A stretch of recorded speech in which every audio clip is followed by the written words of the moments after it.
guys, Aaron Chandler here for Forever Football DRFC, your Doncaster Rovers fan channel. It's a daily reports today, but this is focused on something completely different away from Doncaster Rovers. This is on, of course, we've done on a couple of videos, the European Super League, and the fact that we've got some more fallout over what's going to happen next. Now, of course, the big story here is potential punishments for the 6 English clubs. We don't call them the top 6, we call them the greedy 6.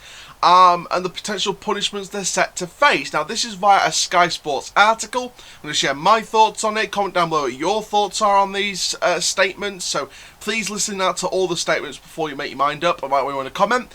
But yeah, let's get into this. Please like, comment, subscribe. Let's get straight into it. So via the Sky Sports article, 6 English clubs which sparked uproar by secretly agreeing to play in a European Super League are braced for showdown talks with the Premier League next week over a punishment that could include forfeiting part of next season's broadcast income. Sky News has learnt that the club's English football's top flight will hold talks in the coming days about fines totalling tens of millions of pounds. That's a lot of money.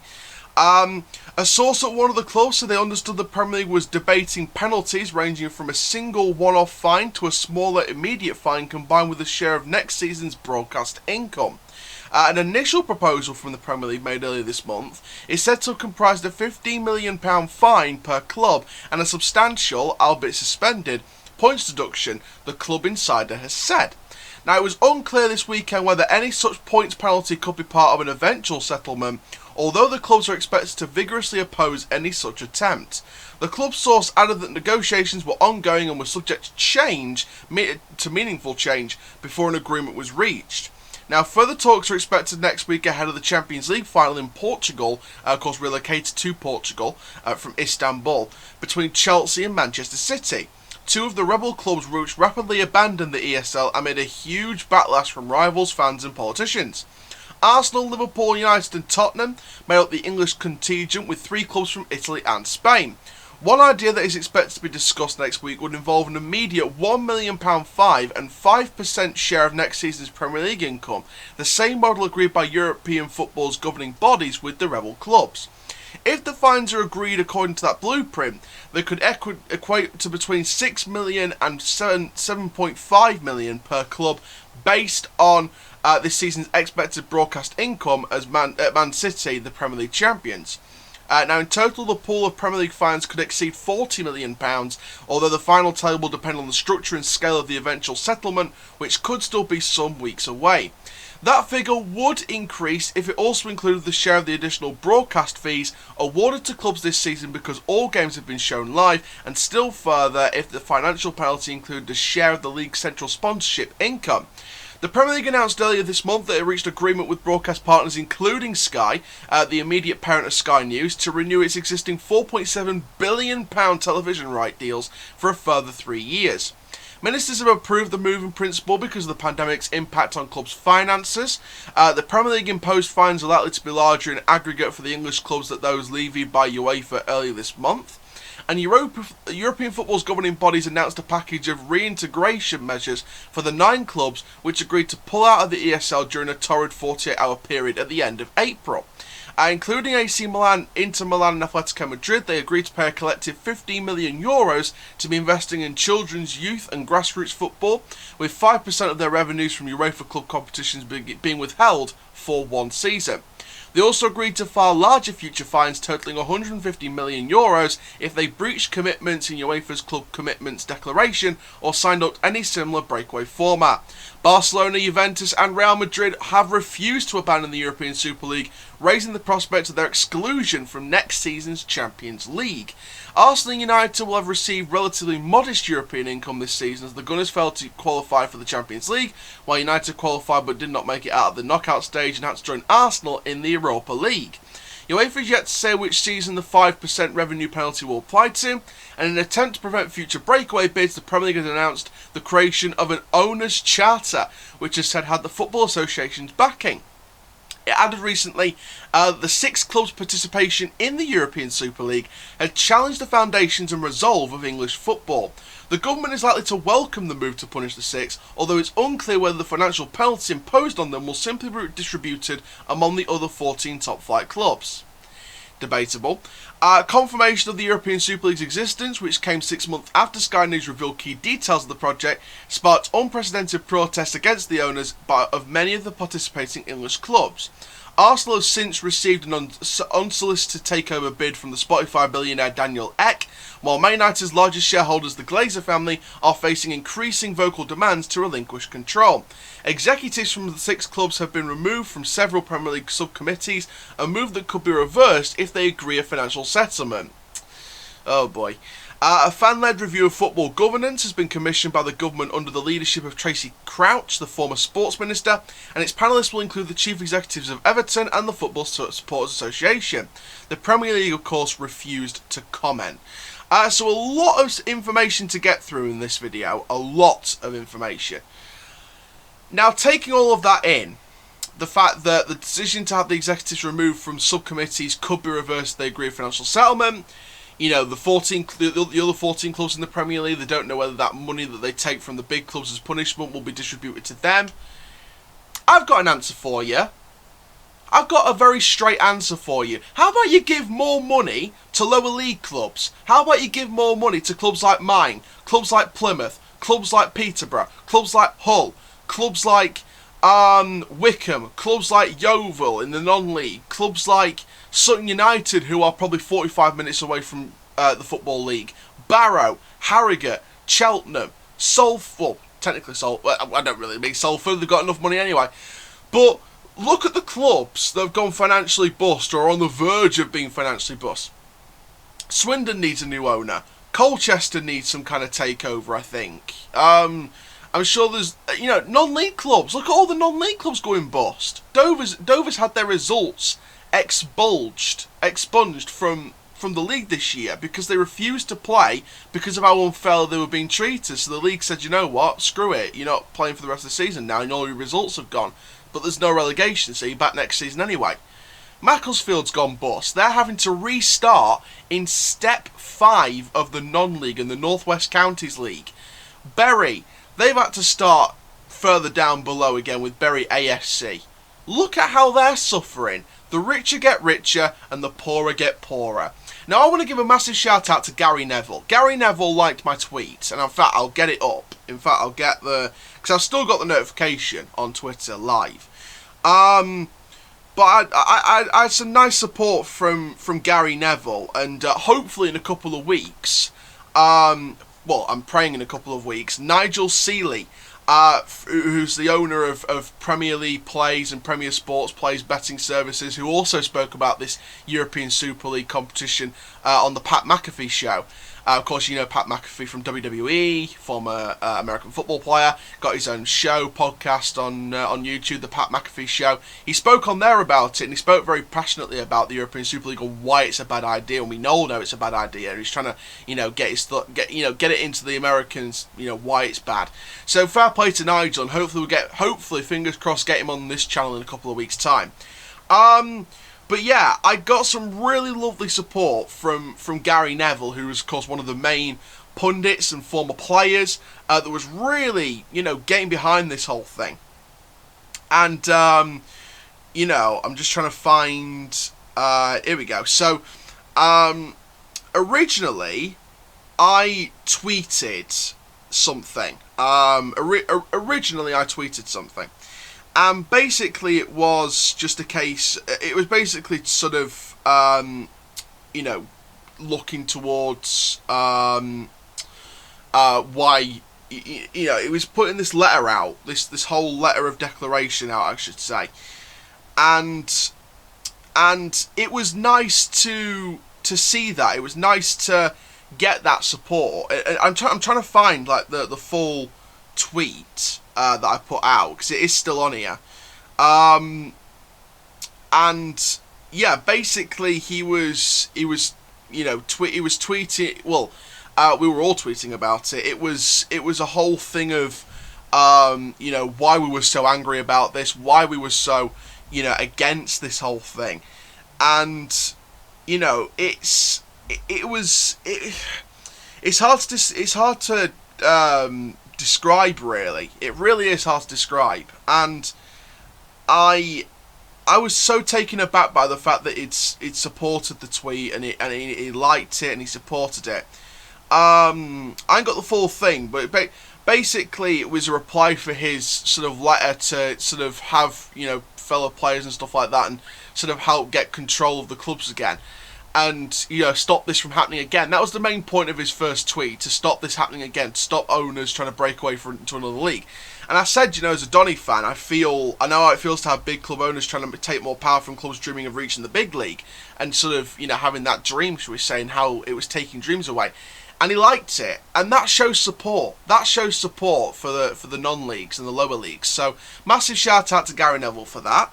It'd be great to get Gary on the channel. I mean, I think someone actually commented on Twitter. Actually, someone messaged me on Twitter. Well, not messaged me privately, but someone put on Twitter as a reply, should get Gary Neville on the channel. Gary, if you're watching, I'd love you to come on. But it was all about trying to raise awareness and trying to try and get more power back from the big owners, and try and distribute it out to the clubs that are suffering and the clubs that are trying to grow and dream big. So, to get that support means a lot. Shout out to Gary Neville. Like I said, hopefully we'll get Nigel Seeley, who was on the Pat McAfee show in the last month, on this channel in a couple of weeks' time. So stay tuned potentially from a video from that, talking about the fallout from the Super League and what will happen next, and of course talking about the power of the fans. The fans should take so much credit, I looked back over the 90s, and you remember the £1 billion takeover of United that was going to happen under the then Sky Sports chief Rupert Murdoch. The fans got behind it, it was pushed through government, Fergie didn't like it. We all came together, well, football fans came together, and it stopped. It stopped, it never happened. And, there's loads of things that happened or didn't happen because of or had an involvement or a major factor in fan power. The sale of Liverpool, Tom Hicks, George Gillette selling the club.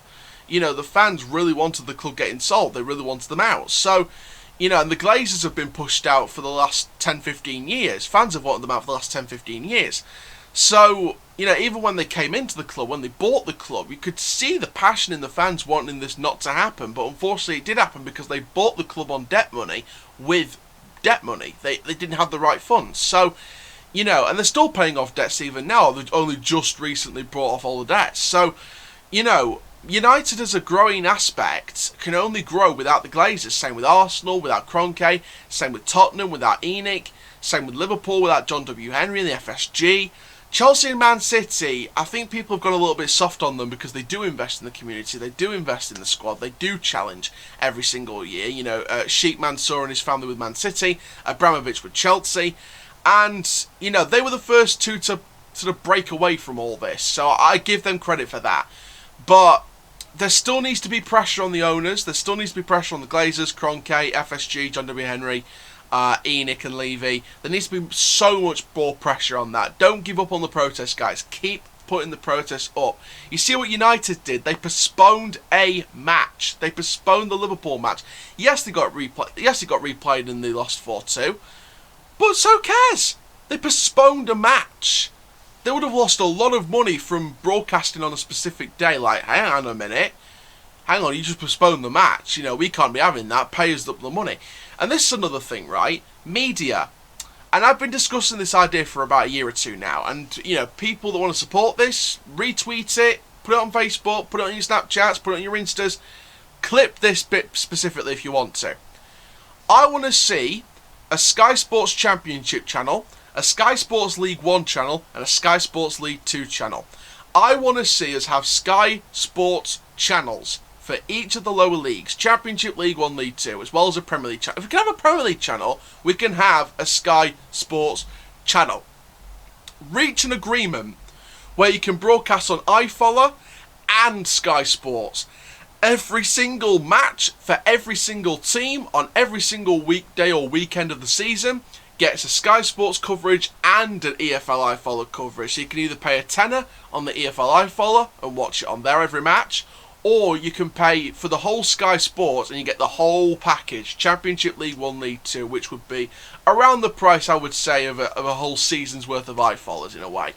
So, or even less than that, it could be half than that. So, I don't know about pricing, but imagine if you had the opportunity to watch your team on Sky Sports or the EFL iFollower app. If you couldn't watch it on Sky Sports, you could watch it on the iFollower.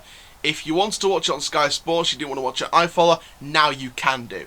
I want to see us get this deal done. I want to see every single team have a red button option for each of the channels so that you get to tune into all the games. All the games are on a red button option apart from the one game that's on the main channel. You get the red button option to change to the game that you want to watch. And then each team gets a bigger broadcast revenue, more money comes into the club, League 1 and League 2 be able to spend more, and it makes it not kept in the dark ages. You know, when the Premier League broke away from the Football League 20 years ago, it wasn't a close shot like the Super League, but it was like, you know, they got all the money and the Football League was going bust. Now, if you have this kind of broadcast deal, starting next season, season after, whenever you want to start it, have that option, because then it means you get more money into the lower league clubs. They'll stop lower league clubs from going bust, and then they won't be kept in the dark age. They'll be revolutionising with money. We can't stop money coming into football because that can never happen.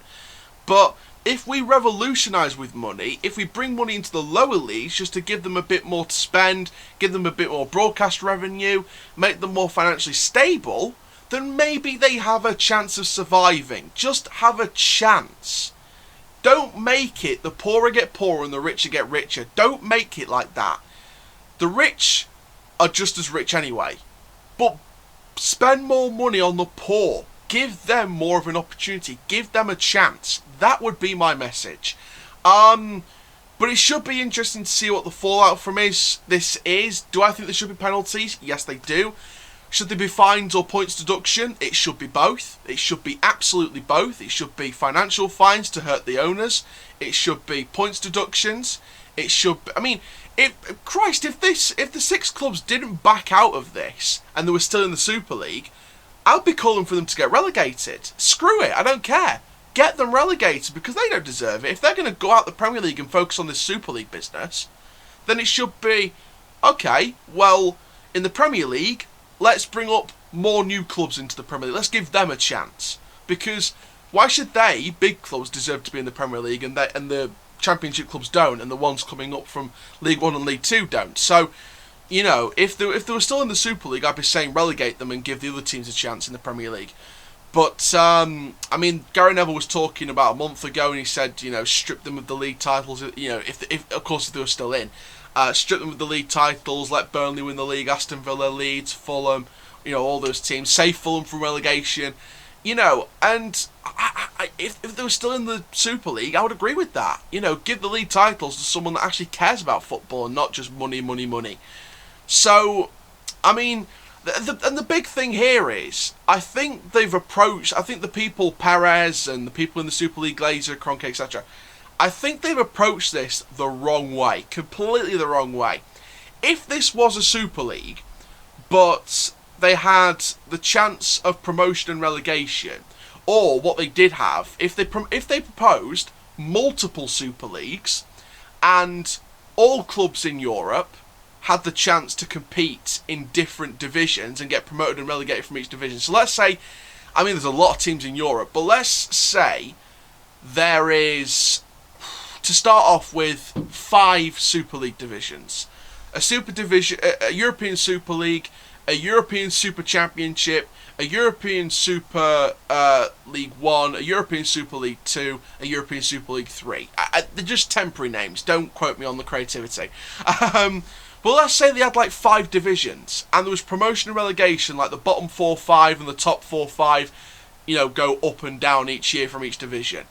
That would provide a whole lot more, and especially if the founding clubs, the 15 founder clubs, or the 13, whatever they are, the founding clubs, imagine if they had the option to get relegated. Imagine if it was 5 up, 5 down in 5 different Super Leagues to start off with, and they'll keep going with more Super Leagues for more clubs. But imagine if it was 5 up, 5 down, but the inaugural teams could still get relegated. That would be a whole lot more competitive. That'll make it a whole lot more exciting than it would have been if it was just a closed shop where 15 teams cannot get relegated no matter where they finish. My idea sounds a whole lot more exciting, you know, and if they'd have went with that, if they'd have said, well, 5 go up from the division below in the Super League Championship or the Super Championship, whatever it's called.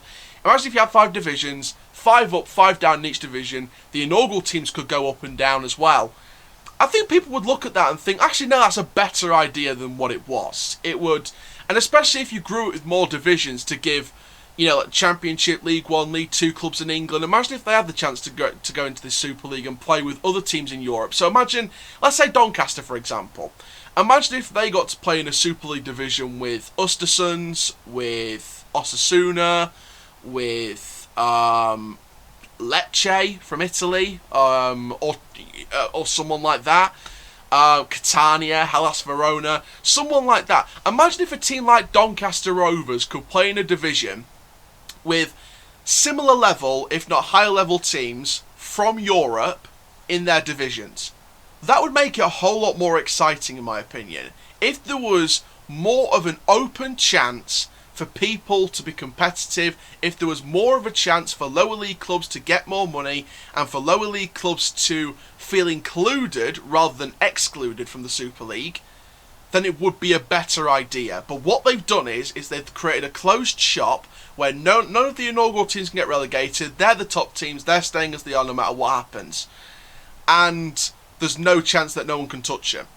Because they've offered that idea, the closed shop idea, it's been approached the completely wrong way. If this was an open competitive league where anyone and everyone could get to the top division of the Super League and play with the likes of United and Arsenal and Liverpool and Tottenham and whatever, if there was a chance to do that, if the inaugural teams could still get relegated, if there was 5 up, 5 down from each division, and there was loads of Super League divisions across Europe, and if teams like Doncaster, teams like Plymouth, teams like Peterborough could play with the likes of Atletico Bilbao and Hellas Verona and Lyon and Marseille and Rennes and things like that, if they had the chance and the opportunity to play them and work their way through the Super League divisions like any other club would do, and the inaugural clubs could still get relegated, it would be more competitive and it would be better financially. But what they've done is they've made the richer get richer, the poorer get poorer, and it hasn't worked because all they care about is themselves. So I do think there should be penalties. Should there be points deductions? People say it's unfair, but, you know, unfortunately, we're in a day and age where fans will pay the price for owners' mistakes. They will pay the price. So I do think there could be points deductions. Whether it's end of this season, whether it's next season, I don't know. But I think there will be points deductions. I think there could be points deductions. There'll definitely be multi-million-pound fines because that will hurt the owners more. But it's a hard one. It really is a hard one. Hopefully get Nigel Seeley's thoughts on this in a couple of weeks. But yeah, it should be interesting. But there we go, guys. Thank you very, very much for watching this video. Make sure you like, comment, subscribe. And for now, my name is Aaron Chandler from Forever Football, DRFC. Keep living the Rovers life. And that, my friends, full time. Rovers till I die. Thank you very much.